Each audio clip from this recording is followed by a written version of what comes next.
The first American pontiff has been elected after a two-day conclave, but what can we expect from the new Pope Leo XIV? We're joined now by journalist and broadcaster Alison O'Connor, Dr. Jacob Erickson, Assistant Professor of Theological Ethics in Trinity College, and Father Joe McDonald, Parish Priest at Selbridge and Strafford. Thank you all so much for joining us on the show this morning. Big news, of course, yesterday. We saw the white smoke. The whole world got fierce excited. Stuck to the television, I was myself. But I suppose, what do we know about this man, Alison? Yeah, I mean, it was one of those moments, wasn't it? You realise that, I suppose, electing a pope still has that magic. He does seem to be a man who has broad appeal. Anything that I've heard about him or read about him since then is that he is a nice man, that he is decent. I think continuing along the line of Pope Francis, that he has a lot of time for the poor, the disenfranchised. We know that from the work that he did in Peru, where he was for years, and I believe has a great love for that country and its people. And I suppose even the fact that he speaks 5 languages fluently, and that he spoke in Italian and Spanish and not English, which I thought was very interesting. I guess that was a very deliberate step because of that sense that of being an American and that America is a superpower. That's what's partly surprising, I guess, that he was made Pope, that people would have felt America has enough power. I think he went out of his way almost to distance himself a bit from that and to show that he would be a universal Pope. I mean, 1.4 billion Catholics, you know, that he would lead the church, lead it for all over the world. But I don't think there's going to be, from what I can gather and from what I've read about him, this isn't a man who's going to be, while he will continue in the vein of Pope Francis, we're not going to see anything particularly radical. OK. Father Joe, his choice of name and also the choice of robes, what does that say about him and about what will be his papacy? At least the start of it. Yeah, I mean, I was very taken by the choice of Leo. I thought it was, I mean, interesting. It throws us back to the previous Leo. Yeah. To what degree that's important, I'm not sure. And if we do that, we're immediately into the whole area of workers' rights and a whole, you know, gone back a long time, a very clear development of the social teaching of the church and an awareness of people who maybe don't always have a voice. And that's not really surprising when you look at his, most of his life is as a missionary, and you know, obviously people are making a big thing, which I understand, that about Chicago and all that, but Peru is the huge influence in his life, and it's been a life of service. I couldn't, somebody said the other day, you know, is there one quality that, you know, and all the lead up to it, and I was saying, well, I said, I'm going to maybe be surprising or a bit boring. My thing was, we need a holy Pope, which sounds awful in one sense because people are really reaction to holy. But I have no doubt, and I can't believe how delighted and excited I am about it. Once again, from a faith perspective, the Holy Spirit has surprised us. Nobody got it right. Everybody had all the key players, including myself. I mean, and we're all speculating, and I had my own ideas, and I'm enjoying the surprise. I'm excited, I'm delighted about it. I think we have actually a guy, and people are going to maybe laugh at this. I said the other day, if we need a guy who is in prayer, and if he's not in prayer, we're banjaxed. We're in big trouble. I have no doubt this guy is close to Jesus and lives a gospel life, and that means we're into a very good and a very exciting chapter. Yeah. Jacob, I, like many other people, watched Conclave in the last 7 days just to get a sense of what was going to happen because, of course, the Conclave is the oldest voting system in the world. And I suppose with this, and I suppose getting a sense of the kind of political manoeuvrings in that fictitious world, a similar thing would have happened here in the election of this Pope. And there was a lot of talk between, would they go for a more liberal person, kind of following in Pope Francis's footsteps, or maybe the pushback from the more traditional and conservative element of the Catholic Church might prevail here. What do you think what do you make of the choice they actually came to in electing Pope Leo? Yeah, it's a great question. I mean, the brilliant thing about it is with a locked room, you don't actually know what happened inside. I know, I'd love to be a fly on the wall. So the speculation is part of what makes Conclave really interesting too. But it seems that, we got somebody who has a lot of different bridging qualities to them. Somebody who is wanting to run with some of the reforms of Pope Francis, but somebody who's also, you saw the choice of robe back to that sort of red shoulder again, which is distinctly a little bit different than what Francis would have worn with the simple white cassock. So there's a little bit of a return to tradition there, maybe. But at the same time, you had somebody talking about peace, building bridges, and like was said, the choice of Leo, the lion, is a choice that all of the Leos are sort of known for leading churches through difficult times, right? Leo the Great, the very first one. The very first one, persuading Attila the Hun not to sack Rome, dealing with a sort of global megalomaniac political leader. Oh, I wonder who could be a global megalomaniac leader we are dealing with as well. Yeah, and then the latest Leo, of course, dealing with this Rerum Novarum encyclical. Francis was known for Laudato Si and environment, but Leo the 13th was known for Rerum Novarum on new things, which is an encyclical trying to think through what does the church do in the midst of industrialization, the loss of dignity of workers, labor unions, and changes in science, right? So I think we've got a pope who's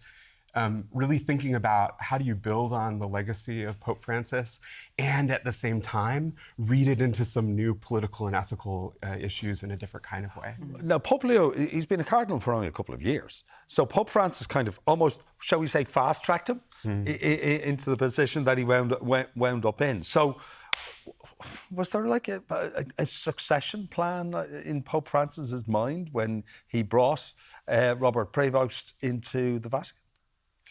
I'm not sure. I mean, there was some rumors that, there's rumors that this is Pope Francis's favorite. This is the one that he's chosen. There's a lot of similarities potentially. You have, he's the first U.S. Pope, but he's the first North American Pope, and he's a transnational and transcontinental Pope. So someone really embodying bridges and keeping that connection with Latin America alive. And someone who, when you're in the prefect for the dicastery of bishops, you're connected to a lot of bishops. You're dealing with the inside of the Vatican, but you're also having been in the missionary field quite a bit. So he's got a little bit of Francis with him, but he's also got a little bit of insight into how the Vatican works. Speaking of that very important role that he had, I mean, I know there's been a lot of talk about his opposition to women deacons, for example, in the church, but he did appoint 3 women to that very important decision-making process of deciding who bishops would be. Yeah, I mean, it makes me happy to watch people like Father Joe, or to watch last night and to see the joy. It would be a very curmudgeonly attitude not to feel happy for people who are delighted with this new leader of the church. But for me, and I mean, I am a lapsed Catholic, or can you be a non-Catholic given that you can't leave the church? There's 1.4 billion Catholics. 50% of those are women.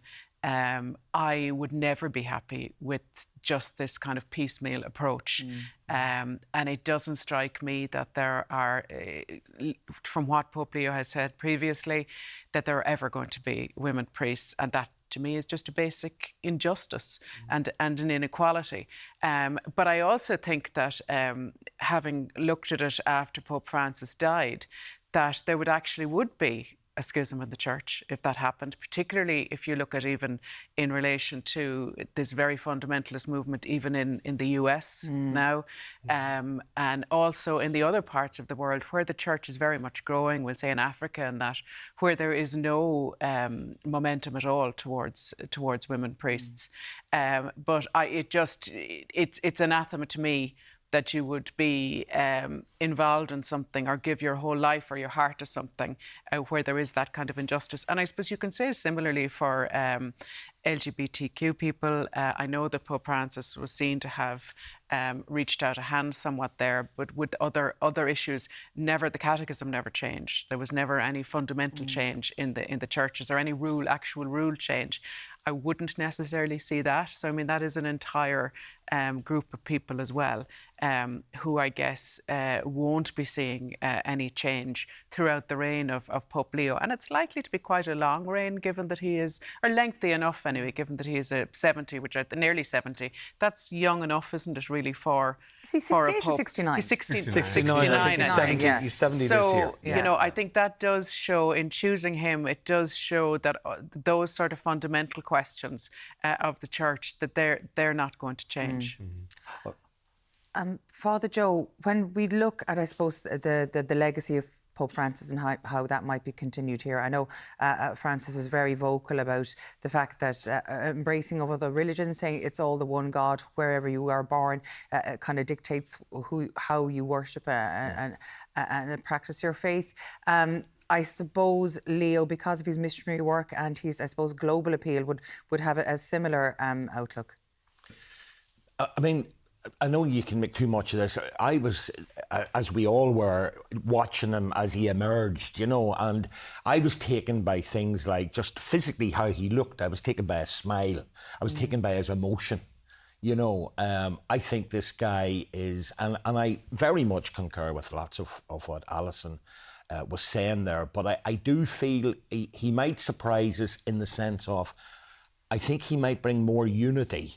I think, you know, Francis, whom I loved, I think at times it became a source of division, not because he wanted to, but things go quite polarised. And, you know, even this morning, you know, people are saying, you know, President Trump's happy and so on, you know, and my thing is, well, stay tuned, you know. Not be happy too They go long. back through his tweets and mightn't be so happy after a couple of Give that weeks. to the end of the summer, you know, and we'll see how happy he is, you know. So I wouldn't get very worried about stuff like that, but I do think that there's something exciting about this guy. I genuinely believe, and I think, Alison, you might be right, we could have quite a lengthy papacy. But I'm hoping that it'll be a great papacy. Like, some of you know me well enough, I was planning, I thought I'd be coming in to express doubt and reservation and pick holes in it and so on, which is sort of, it's almost my nature to do that. And that would be my standpoint, that I'd be quite critical. Now, I hope I'm critical in love of the church, but it'd be quite critical. But this is wrong-footed me. Like I'm Even the fact that he has criticised a couple of months ago, that he criticised J.D. Vance, the Vice President, on social media. Yes. He's not afraid. He's not afraid. No, I think he has that courage. He has courage, as certainly as a positive, as a positive thing. Yeah. He does indeed have courage, and I have to say that it is actually joyous, whether you're a Catholic, whether you have no faith at all, just to have somebody, I suppose, the old-fashioned communion of saints and that whole feeling of happiness and goodwill towards with somebody. the power to do good things on social justice front, all of that. Climate as well as the other thing that I think you might continue. Indeed. So Alison O'Connor, Dr. Jacob Erickson and Father Joe McDonald, thank you all so much for joining us on the show this morning to discuss what is a new era for the Catholic Church and indeed the world. Now we'll get